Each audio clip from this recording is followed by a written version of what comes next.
Sabe uma coisa que a gente raramente para pensar? A diferença enorme, às vezes, entre o que a gente faz e por que a gente faz. É exatamente nisso que a gente vai mergulhar hoje. Nessa distância, sabe? Entre as nossas ações, aquilo que todo mundo consegue ver, e as nossas motivações, que, bom, essas ficam bem guardadas aqui dentro. Então, para começar, vamos fazer um exercício rápido. Pensa em uma boa ação, qualquer coisa boa que alguém tenha feito ultimamente. Pensou? A questão que fica é a seguinte: será que a intenção por trás, o motivo real daquele ato, era tão limpo, tão puro quanto a ação em si? É uma boa pergunta, né? Pois é. E é aí que a gente entra no centro da questão, sabe? O verdadeiro conflito não tá tanto no que a gente faz, mas no porquê a gente faz. Porque, vamos ser sinceros, mudar o nosso comportamento na frente dos outros até que é fácil.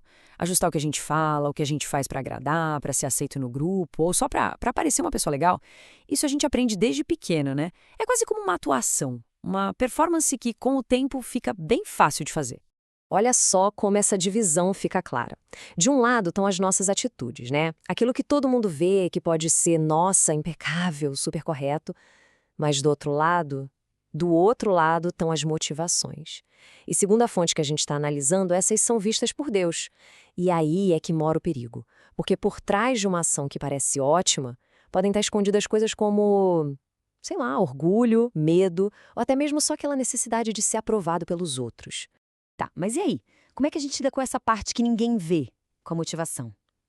Bom, o material que a gente está vendo hoje, que se baseia lá no Salmo 139, ele parte de uma ideia, uma premissa, que é a chave para responder essa pergunta. E a ideia central é essa aqui, ó, a de que Deus sabe absolutamente tudo. Segundo o texto, não existe um pensamento, uma intenção secreta, um sentimento guardado lá no fundo que não seja totalmente conhecido. Em outras palavras, não dá para esconder nada. E olha que interessante, a perspectiva aqui muda completamente. Porque esse conhecimento todo não é apresentado como uma vigilância que dá medo, sabe? Pelo contrário, o salmista diz que esses pensamentos são preciosos. A ideia é de um conhecimento que valoriza, como se cada detalhezinho do nosso mundo interior fosse, na verdade, muito importante. Então, o raciocínio que o texto propõe é bem direto. Se esse conhecimento existe e é tão valioso, o primeiro passo para a gente conseguir alinhar as nossas próprias motivações seria tentar buscar essa perspectiva, essa visão de cima. E é isso que nos leva para a parte mais prática. Porque o texto não fica só na ideia, na teoria. Ele vai além e propõe um caminho, um tipo de pedido bem direto para um exame de consciência, digamos assim. E esses passos aqui são como um roteiro, né? Uma sequência bem lógica. Primeiro é um convite. Sonda-me, ou seja, me examine por completo. Depois, conhece o meu coração, vai fundo nas emoções. Em seguida, prova-me, testa meus pensamentos. Aí vem o ponto-chave. Mostra se tem algum caminho mau, ou seja, revela para mim qualquer motivação errada que eu tenha. E, por fim, guia-me pelo caminho eterno, me coloca na direção certa. Mas olha, o texto deixa bem claro que essa jornada para dentro não é nada fácil, não mesmo.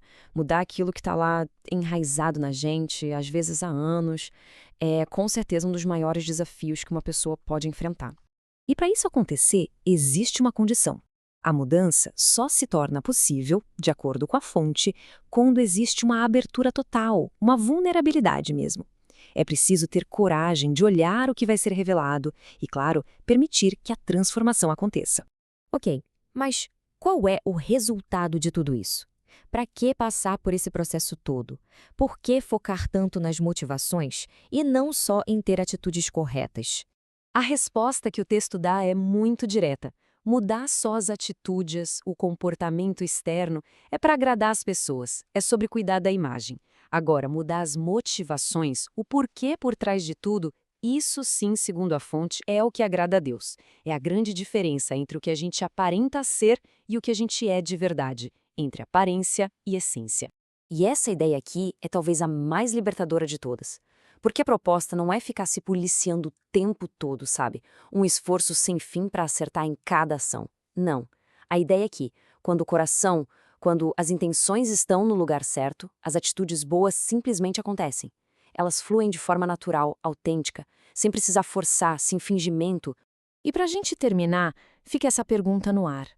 Se uma pessoa topasse fazer um exame interior desses, de verdade, com o coração aberto, o que será que ela encontraria nas próprias motivações? É algo para se pensar, não é?